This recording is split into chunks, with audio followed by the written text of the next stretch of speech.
I have seen many parents giving phones to their kids at a very early age. Pulkit, I would say आपने बहुत अच्छा point raise किया है and I would like to use this platform to request the parents to have a zero screen time. हम बच्चों की छोटी छोटी चीज़ों को ज़्यादा ही अप्लॉज करते हैं कि एजुकेशन में ये चीज़ हमें लानी चाहिए कि यार तुम भी आगे बढ़ो, मैं भी आगे बढ़ता हूँ, हम साथ में आगे बढ़ते हैं. कहीं ना कहीं कंपटीशन को थोड़ा सा साइडलाइन करके लर्निंग को एक जॉयफुल एक्सपीरियंस बनाने पर ध्यान देना चाहिए. I feel we should be really inspired by the education system of Finland. So we take care of your children and you take care of your work, and when you have the time, yes, give quality time to the child without any distractions. Those time pe there should be no laptops. Hello everyone, welcome to another episode of Beyond the Classroom podcast. In today's episode, we are joined by Dr. Hilsa Mishra, the center head of Peregrine Preschool and Daycare, and a highly respected voice in early childhood care and modern parenting. With years of experience shaping safe, joyful, and emotionally rich learning environment, she has guided both young parents and parents who raise them. Dr. Hilsa believes that every child is born with brilliance. We are excited to have her with our today's talk and building strong foundation for wonderful futures. Let's welcome her.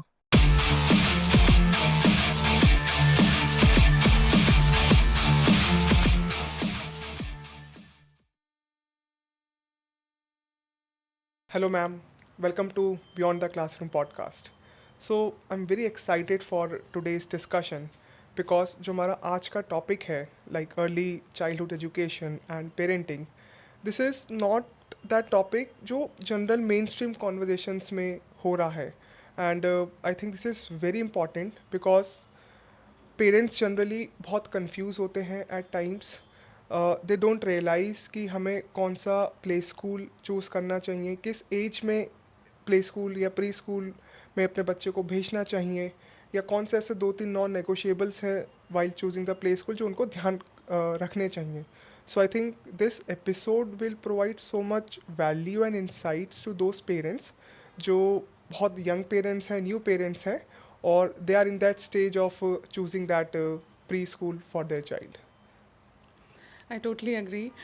First of all, thank you so much for calling me here. It's truly an honor to be a part of this brilliant platform that you have created, where we can talk about early education and education in general. Yeah. आपने बिल्कुल सही कहा कि early education के बारे में main stream में और डायलॉग कॉन्वर्जेशन होना बहुत ज़रूरी है, because parents in these times they are really clueless about how to raise the little toddlers and how to go about their journey in future when they go into the formal education. So that's how it is. Yes. And ma'am, according to a recent study by Harvard Center for Developing Child, so that study shows that there are approximately 1 million new neural connections are formed in the first 5 years of a child growth. And ये एक ऐसी as है where many parents are overwhelmed with emotions as well as confused as well, and because every parent wants to give best to their child, and like and schools में एक safe environment होना बहुत ज़रूरी है because उस safe environment से students build better resilience and academic performances भी improve होते हैं. So I want to understand, like, at what point of life you realized, okay, I want to go into this early education, and what was your calling and how you decided ki in this field I will create the maximum impact. Right. Pulkit, that's an excellent starting point. Actually, I had an internship in my college days in a preschool, and there I noticed that how small things can really impact a child. Once it so happened that there was this little boy who was so reluctant in speaking, बिल्कुल introvert सा जो बच्चा होता है, and he suddenly started speaking confidently in a small group activity, and later on his mother She called the center and she was in tears. And that was the moment I realized that it can create so much impact. जो teachers का little gestures होते हैं, even the tone of their voice, the way they make the child feel seen and heard and loved, really go a long way in their development and inculcate a sense of security in them. That's wonderful, ma'am. And it connects me to like strong foundations build wonderful futures. Yes, yes, absolutely. So, according to you, how you explain a strong foundation, or इसका meaning, if you can explain in layman terms, कि strong foundation होता क्या है in early childhood education? जी देखिए, strong foundation पर हम जब आएंगे तो ये मद्देनज़र रखना बहुत ज़रूरी है, जैसा कि आपने कहा जो मैक्सिमम ब्रेन का डेवलपमेंट है वो फर्स्ट 5 to 6 ईयर्स में हो जाता है, Right. जो हमारा कॉग्निटिव डेवलपमेंट है। तो उस टाइम पर अगर हम बच्चे को एक 360 डिग्री एक्सपोजर देते हैं कई सारी चीज़ों का, और जिसमें एक सेंस ऑफ सिक्योरिटी देते हैं that he feels safe to explore and being curious and try and fail and still feel valued. तो इस तरह का जो एक एनवायरनमेंट प्रोवाइड करना है पेरेंट्स को और टीचर्स को in partnership, then we really see that we can bring up, raise secure and responsible individuals of the future.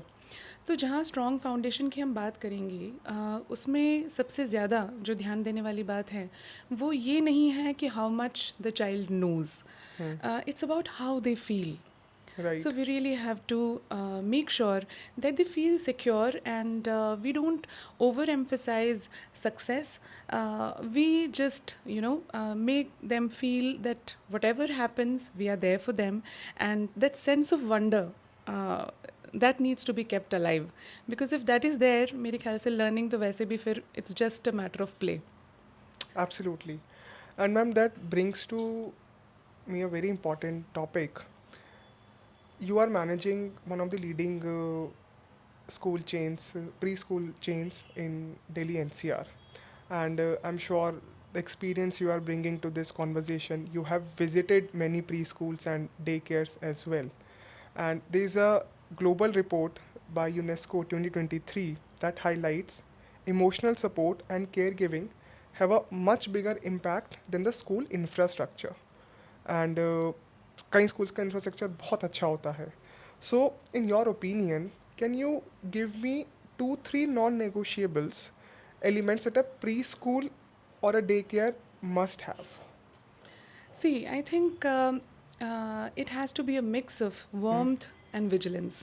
Okay. Because we are dealing with children. बताइए आप मुझे, हमारी सोसाइटी में, हमारी दुनिया में बच्चों से ज़्यादा इम्पोर्टेंट क्या है?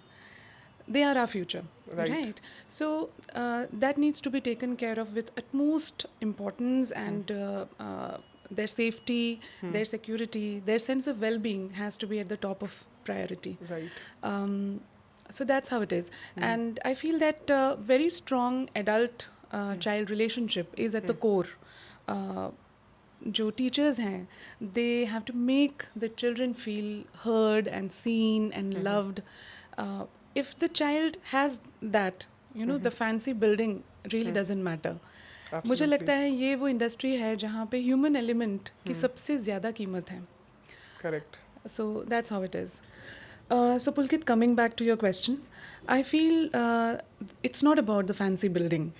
It's about the human element that is there in the very innate nature of this industry. So I would say the first non-negotiable definitely has to be the adult-child relationship.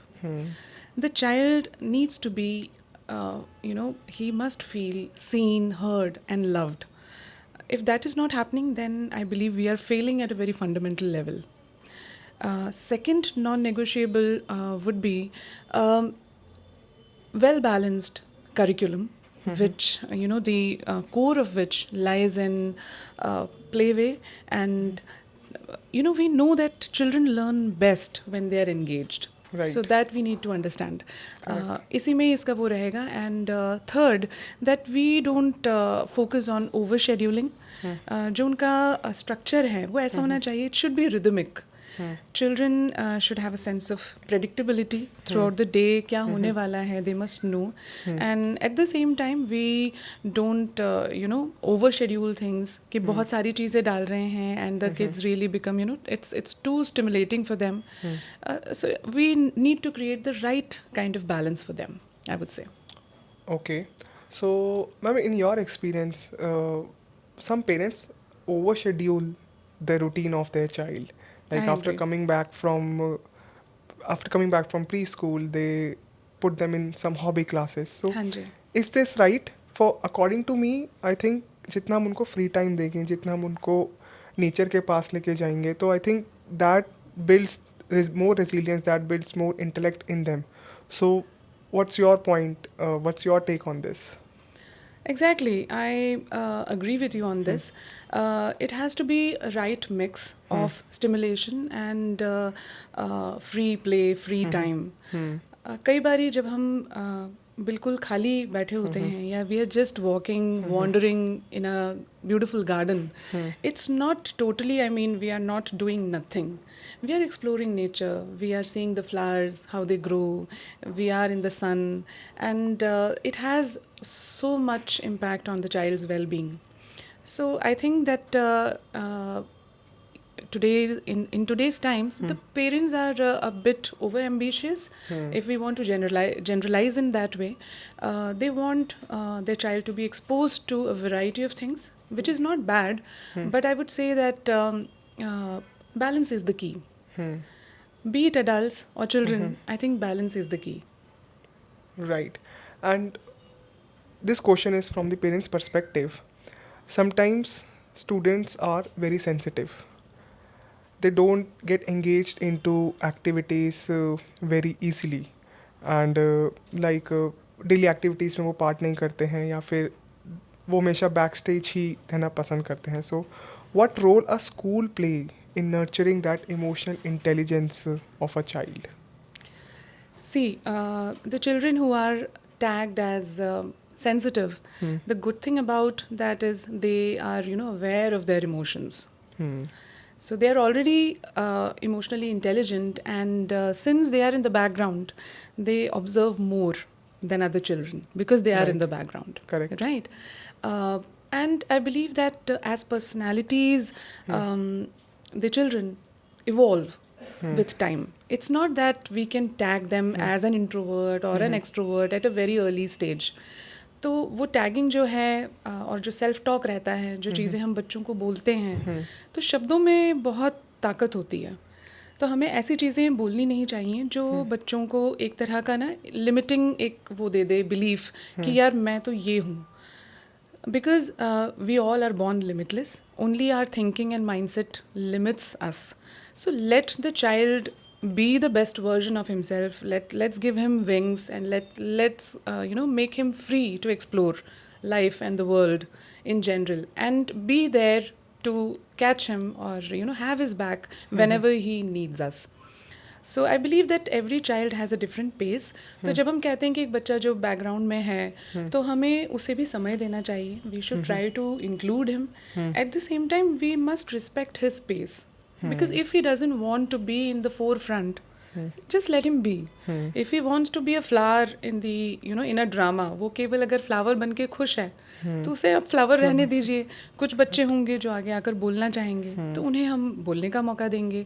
जब वो बोलेंगे तो जो बच्चा flower बना है वो देखकर ये सीखेगा कि इस तरह से बोला जाता है.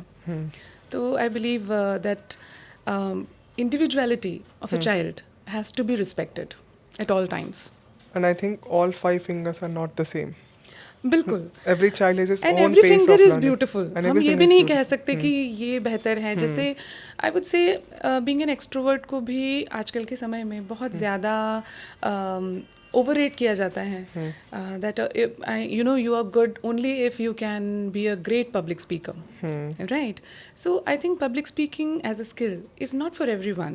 But Right. at the same time, having said that, it's important that we normalize it a bit. कि इतनी उसमें इतना भी चैलेंज नहीं है। अगर आपको राइट एज से एक एक्सपोजर मिलता है तो माइक पर बोलना आपको ऐसा नहीं लगेगा कि जैसे कोई बहुत ही कमाल चीज़ है, it's just out of the world. It can be an everyday activity as well if we do it on a weekly basis. अगर आप हर वीक कर रहे हैं तो बच्चों को ये लगेगा यार माइक पर बोलना एक आम बात ही है। तो दोनों चीज़ें ही हैं eight the same time. I mean again I would say that balance is the key. किसी भी चीज़ को हम क्यों ओवररेट करें और बच्चे का एक जो अंदर उसके ऐसा क्यों डेवलप करें कि उसमें कहीं कुछ कमी है। हमें ये बताना है कि ये भी खूबी है और वो भी खूबी है। बस पेस की बात है। आप अपनी जर्नी में जैसे जैसे आगे बढ़ेंगे तो वो अपने आप हुनर निकल कर आएगा। तो let him Bloom in his own way and just enjoy उनकी जो खूबसूरती है इंडिविजुअल, उस चीज़ को टीचर्स को भी सेलिब्रेट करना चाहिए और पेरेंट्स को भी। Wow, that's such a good point. And I think ma'am parents कई बार अनइंटेंशनली कुछ मिस्टेक्स भी करते हैं जी। And you have worked with many parents in your career, so can you tell me कि अनइंटेंशनली कुछ पेरेंट्स जो मिस्टेक कर रहे हैं वो क्या मिस्टेक्स हैं एंड वो कैसे उसको इम्प्रूव भी कर सकते हैं? I remember this incident that happened recently. I was walking in my society and there I met a mother, a young mother with a toddler, I think should be 1.6 years of age, and beautiful boy, but he was so scared to see me. Okay. Right, he had this scared expression and the mother was very warm और वो मुझे कहने लगी कि मेरे बच्चे को जो है strangers anxiety है। अब देखिए 15 महीने का जो बच्चा है उसे क्या पता स्ट्रेंजर्स एंजाइटी क्या होती है। ऑब्वियसली उस बच्चे ने माता पिता के अलावा कम लोग देखे होंगे बाहर के, तो एक एक्सपोजर ना होने की वजह से आपको डर लगता है। लेकिन ये जो छोटी छोटी चीज़ें रहती हैं जिन्हें जब हम बोलते हैं, एंजाइटी हम डाल रहे हैं बच्चों में जिसके बारे में उन्हें पता नहीं है। तो आई वुड से कि जो ओवर सिंपैथाइज करना या ओवर प्रोटेक्ट करना बच्चों को, उसकी ज़रूरत नहीं होती है। अगर आप नॉर्मलाइज करेंगे चीज़ों को कि हाँ बेटा ये आंटी हैं, हेलो बोलो, नॉर्मल रखेंगे और आप वार्म रहेंगे, आप एंग्शियस नहीं रहेंगे, तो बच्चा भी उस चीज़ को वैसे ही लेगा कि it's a very normal thing to interact with people. Right. And if we make it very special, then the child will also feel कि oh, interaction is a very special thing. So it's up to us. If we normalize things, then the kids also take it very normally. तो उनको जब वो बहुत रो रहे हैं तो उन्हें बहुत ज़्यादा सिंपैथाइज करना कि उन्हें प्रोटेक्ट करके आप उन्हें बिल्कुल बचा लेंगे दुनिया से। तो सवाल ये है कि आप कब तक बचाएंगे उन्हें दुनिया से, क्योंकि जो दुनिया है वो तो एक युद्ध भूमि की तरह ही है।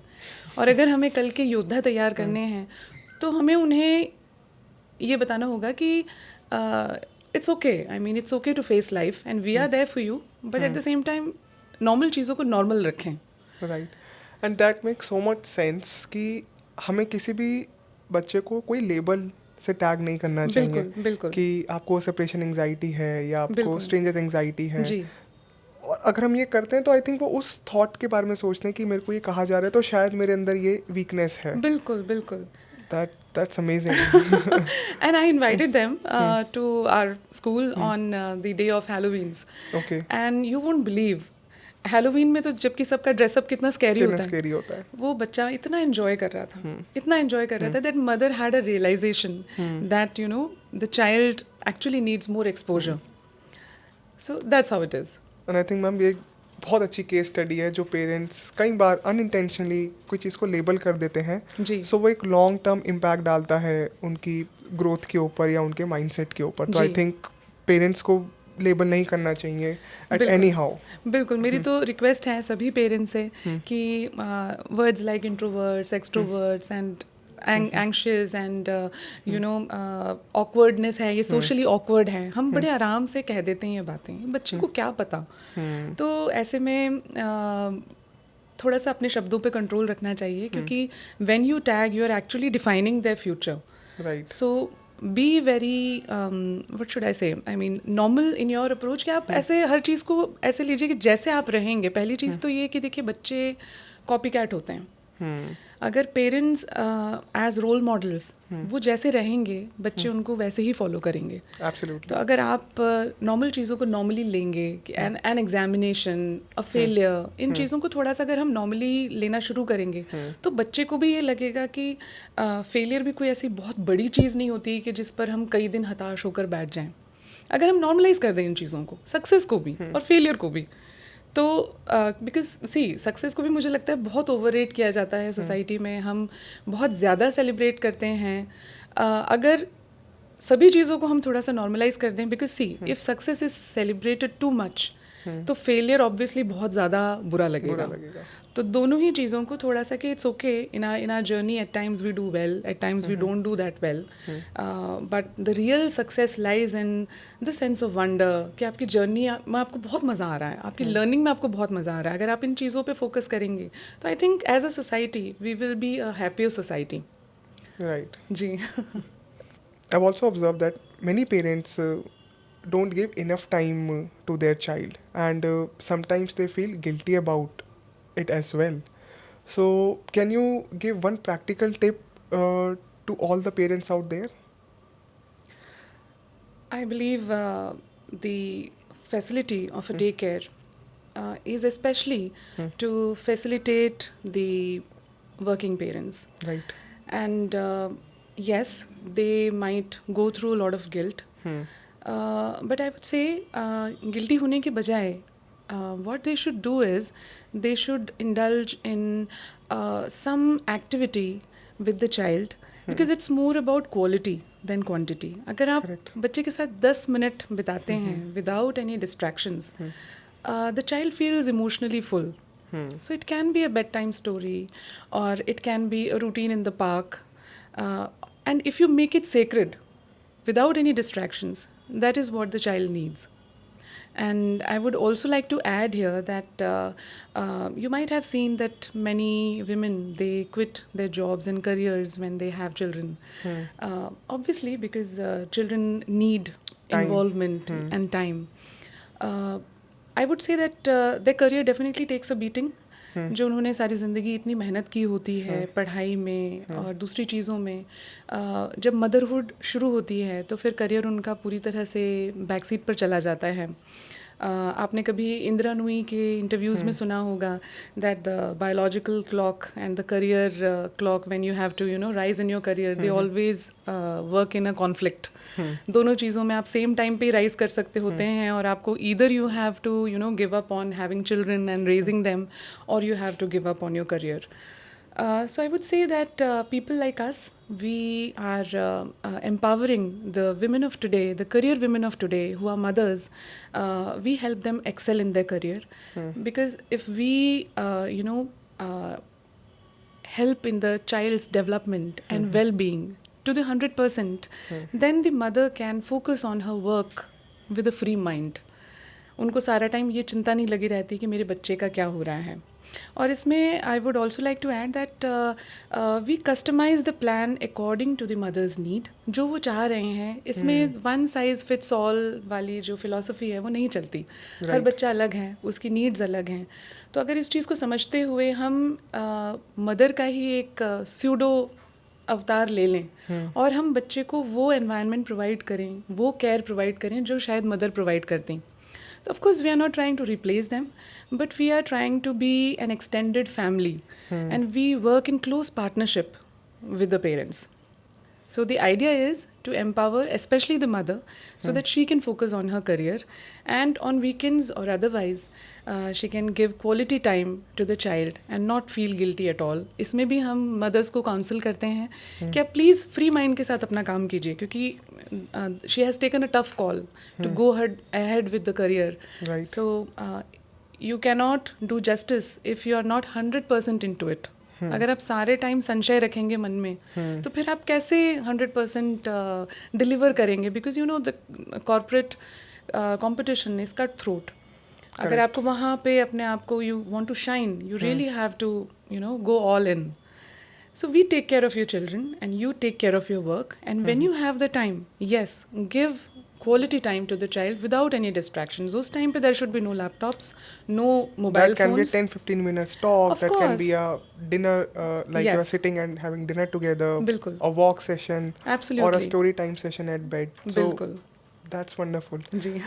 And ma'am, there's a study by UNICEF as well that states that only 15% young children engage in activities like reading, writing, singing with their fathers.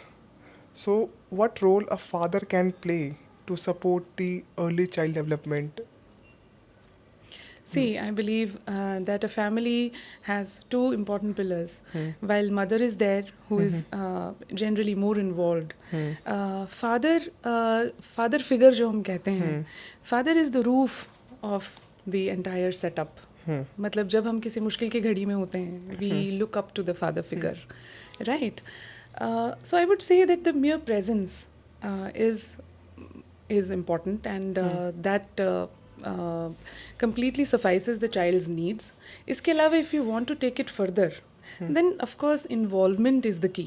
Right. अगर आप बच्चे से बात करते हैं और you can bathe him once in a while और play with him once in a while, so जितना आप इन्वॉल्वमेंट रखेंगे, मदर अपना एक वो लेकर आती हैं फ्लेवर रिलेशनशिप में, और फादर अपना लेकर आते हैं, तो Correct. दोनों अगर आप लोग करते हैं efforts, so it's all round development of the child, and the child feels so nurtured, because parents ही उसकी दुनिया होते हैं. तो अगर उसको उसकी दुनिया का एक एक पूरा स्वरूप अगर मिल रहा है, तो फिर वो बच्चा जो है बहुत ही खुश महसूस करेगा. क्योंकि समझने वाली बात ये रहती है, देखिए बच्चे को कोई लेना देना नहीं है आप कैसे घर में रह रहे हैं, घर में फर्नीचर कैसा है, उसकी Right. दुनिया तो उसके माँ बाप हैं. तो अगर वो जितना समय दे पाते हैं और उसमें जो क्वालिटी उस समय की कैसी है, that is what matters. I would not say that you have to spend a lot of time. That's not required, because the child needs to be out in the world as well. Because वो environment से भी सीखते हैं, peer group से भी सीखते हैं, teachers से भी सीखते हैं, तो हमें उन्हें एक ऐसी दुनिया देनी है जो well rounded हो. That's how it is. Amazing. And ma'am, sometimes parents take the help of technology as well.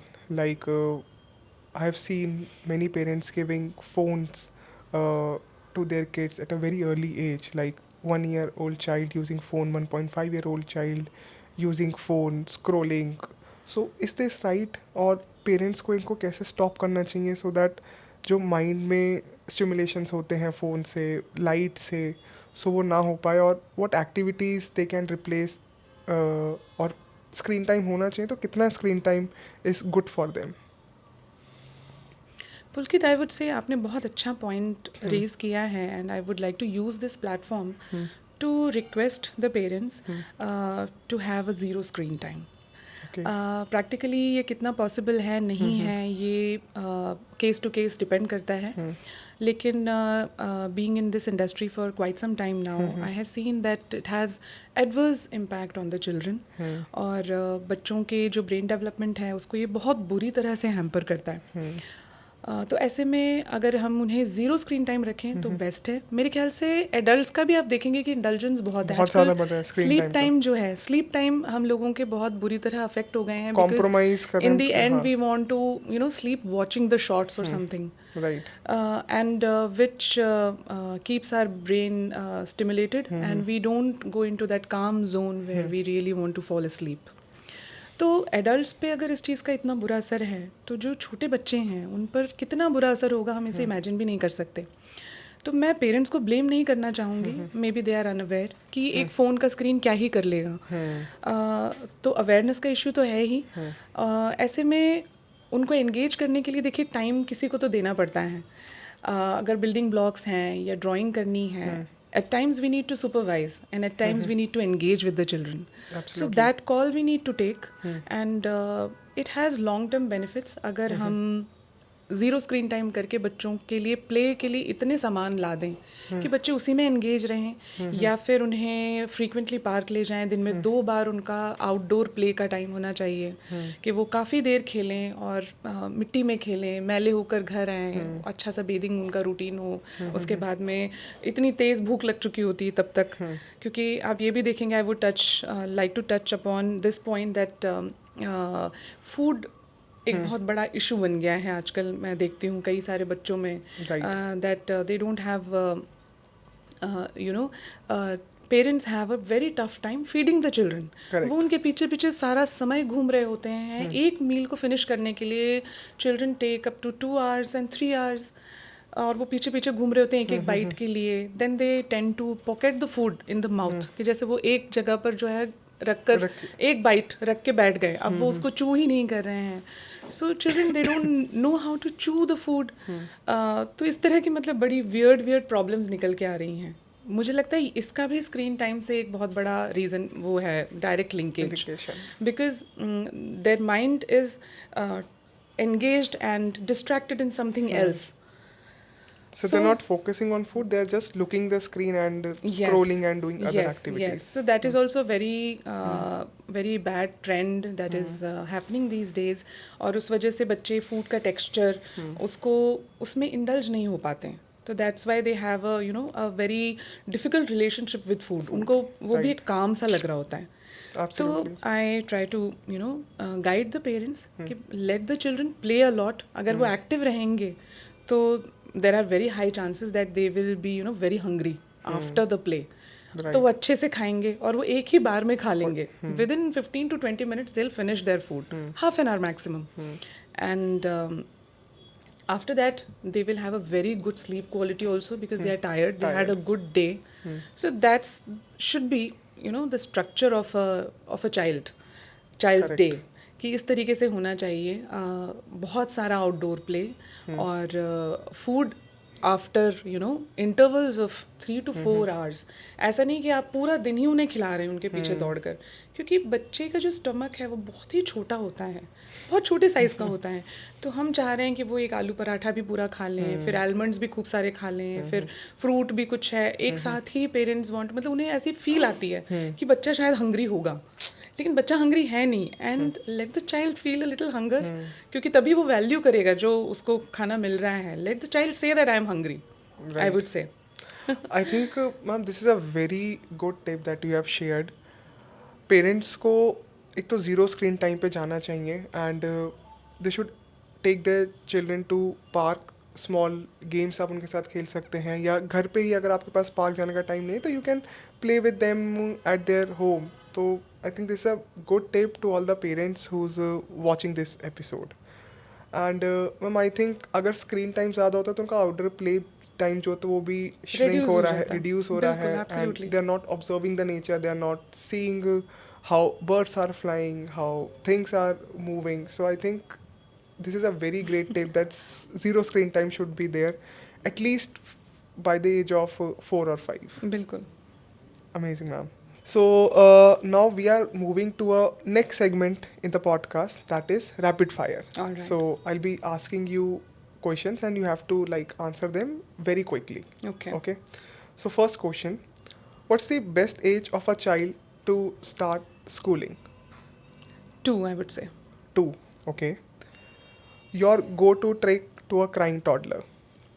To distract the child, show him you know I would like to take him outside and show a bird or something, or introduce some toys to him, and I think that works invariably. I also have a small aquarium in my room. So if a crying toddler comes, then I show the toddler a fish, and suddenly they stop crying. It's actually quite easy to distract them. So distraction? Yes. Okay. Yeah. Okay, taken. One food every child must have? I would say fruits. Amazing. One book that you recommend to every parent? I would say it has to be The Wisdom Bridge by Kamlesh D. Patel. He's a spiritual leader and a parenting expert as well, I believe. बहुत ही प्यारी book है, और I would recommend it to all parents to read it. It's not just for toddlers but for you know parenting in general. बहुत ही खूबसूरत लिखी हुई किताब है, and I would really recommend it to every parent. Okay. One thing parents should never say to their child? That you can't do this. किसी भी चीज़ के लिए, because as the famous poet Khalil Gibran, he says that the child, in one of his poems, he says that the child is through you. The child doesn't belong to you. तो बच्चों की limits और बच्चों का जो true character है, आप नहीं जानते वो क्या कर सकते हैं और क्या नहीं कर सकते. तो मुझे लगता है अगर पेरेंट्स उनको ये बोल दें कि ये आप नहीं कर सकते या नहीं कर पाओगे, तो पेरेंट्स की वॉइस बहुत ज़्यादा इम्पॉर्टेंट होती है बच्चों के लिए, और वो कहीं ना कहीं बहुत लॉन्ग टर्म एको करती है उनके अंदर. कुछ बच्चे होते हैं जो उस वॉइस को तोड़ भी पाते हैं और वो कर दिखाते हैं रेबल करके, पर ऐसे कम होता है. आई वुड से ज़्यादातर बहुत ज़्यादा एनकरेज करने की भी ज़रूरत नहीं होती है, कि जैसे कांस्टेंट एनकरेजमेंट और अप्लॉज का भी कल्चर आप देखेंगे कि डेवलप हो रहा है आसपास के. हम बच्चों की छोटी छोटी चीज़ों को ज़्यादा ही अप्लॉज करते हैं, तो वो भी ठीक नहीं है, क्योंकि फिर वो अप्लॉज कहीं ना कहीं बच्चे बड़े होने के बाद भी ढूंढेंगे, जो उन्हें मिलेगा नहीं. मुश्किल रहता है, क्योंकि you need to really earn it. that kind of respect needs to be earned with a lot of hard work and effort. तो आई वुड से कि बहुत अप्लॉज ना करें, लेकिन कभी भी बच्चे के दिमाग में ये बात ना डालें कि आप ये नहीं कर सकते, क्योंकि आपको नहीं पता कि वो क्या नहीं कर सकते. मतलब पॉजिटिव टर्म्स में कि अगर वो कोई नई चीज़ एक्सप्लोर करना चाहते हैं, of course if safety and security is a concern किसी चीज़ में, तो वहाँ पर आपको रोकना बहुत ज़रूरी है.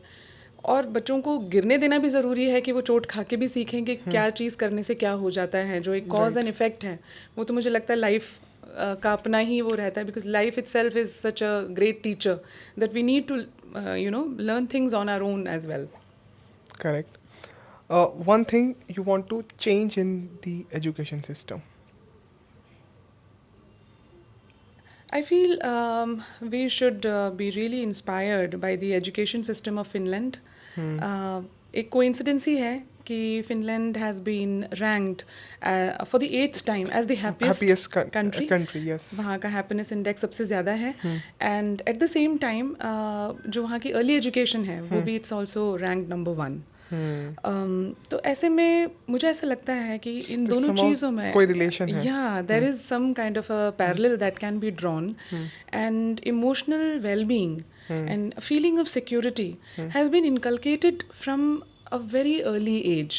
Right. तो आप देखेंगे कि वहाँ एजुकेशन में जो फर्स्ट एम्फेसिस है वो nature based outdoor play, outdoor activity पर है. मतलब वो नेचर को बहुत ज़्यादा महत्व देते हैं. And secondly the second point is the social circle, the community that needs to be developed. I would say that कहीं ना कहीं हम एजुकेशन में जो कॉम्पिटिटिवनेस है, उन सब चीज़ों के चलते जो फ्रेंडशिप्स हैं और जो एक कम्युनिटी वाली फीलिंग है कि जो मैंने पढ़ा है वो मैं तुमको पढ़ा देता हूँ और हम साथ मिलके करते हैं, वो चीज़ें कहीं ना कहीं कंपटीशन के चलते थोड़ी बैक सीट पर आ गई हैं, जिससे दोनों ही बंदे बड़े प्रेशर में रहते हैं सारा टाइम. और जो एक जॉय ऑफ लर्निंग है वो फिर बैक सीट पर चली जाती है, because we want to excel and we want to beat the other person. तो आई वुड से कि एजुकेशन में ये चीज़ हमें लानी चाहिए कि यार तुम भी आगे बढ़ो, मैं भी आगे बढ़ता हूँ, हम साथ में आगे बढ़ते हैं. कहीं ना कहीं कंपटीशन को थोड़ा सा साइडलाइन करके लर्निंग को एक जॉयफुल एक्सपीरियंस बनाने पर ध्यान देना चाहिए. और सबसे ज़्यादा ध्यान देना चाहिए कम्युनिटी बिल्डिंग पर. हमें बच्चों को बहुत छोटी उम्र से ही ये सिखाना है कि आप एक ग्रुप में आप हमेशा ज़्यादा सिक्योर फील करते हैं. Learning becomes fun, you learn from each other, you learn from the teacher. It's all a very fun activity. And जो वो एक एनवायरनमेंट है नर्चरिंग का, because we are together with each other, उस चीज़ को मैं चाहूँगी कि एजुकेशन में लाया जाए और प्रेशर को हटाया जाए, क्योंकि लर्निंग एंगेजमेंट से होनी चाहिए, प्रेशर से नहीं. So amazing. So this is my last question.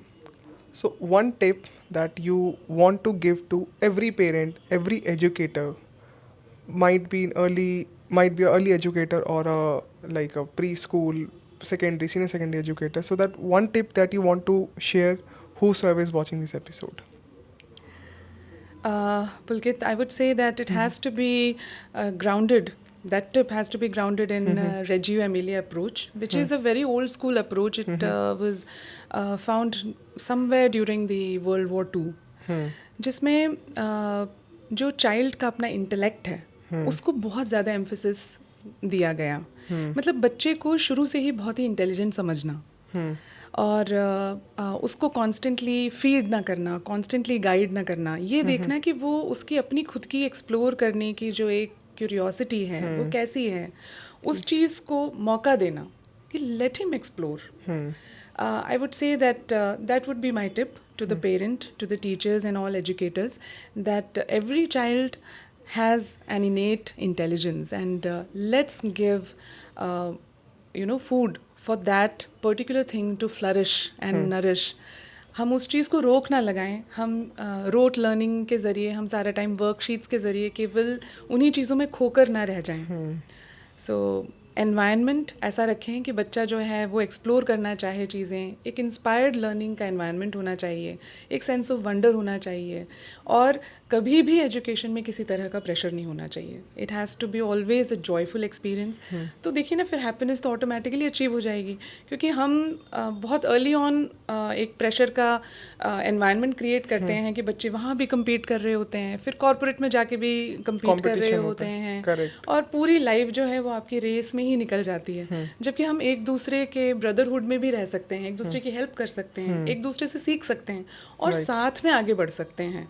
So as a society, I believe if this shift in mindset happens, then really we will feel more more secure and there for each other, because it's not just money that solves problems at the end of the day.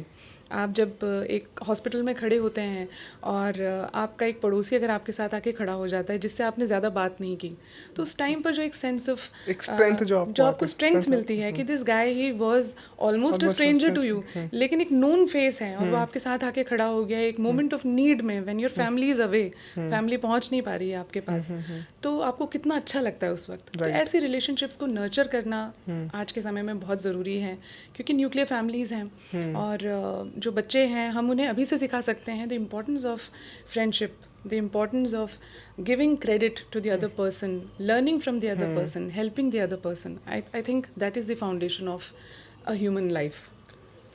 Amazing, ma'am. And this, I think this is a wonderful tip, whosoever is watching this episode. Thank you so much. And thank you so much, ma'am, bringing your insights, bringing your wisdom and touching upon those topics जो बहुत sensitive topics भी हैं, like early childhood, parenting, कि किस तरह से करना चाहिए, कैसे करना चाहिए. So I think this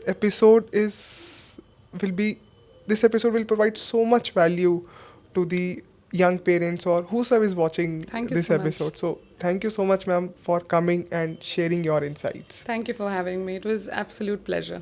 I'll cherish it for life. Thank you. Thank you. An amazing discussion that was with Dr. Hilsa Mishra.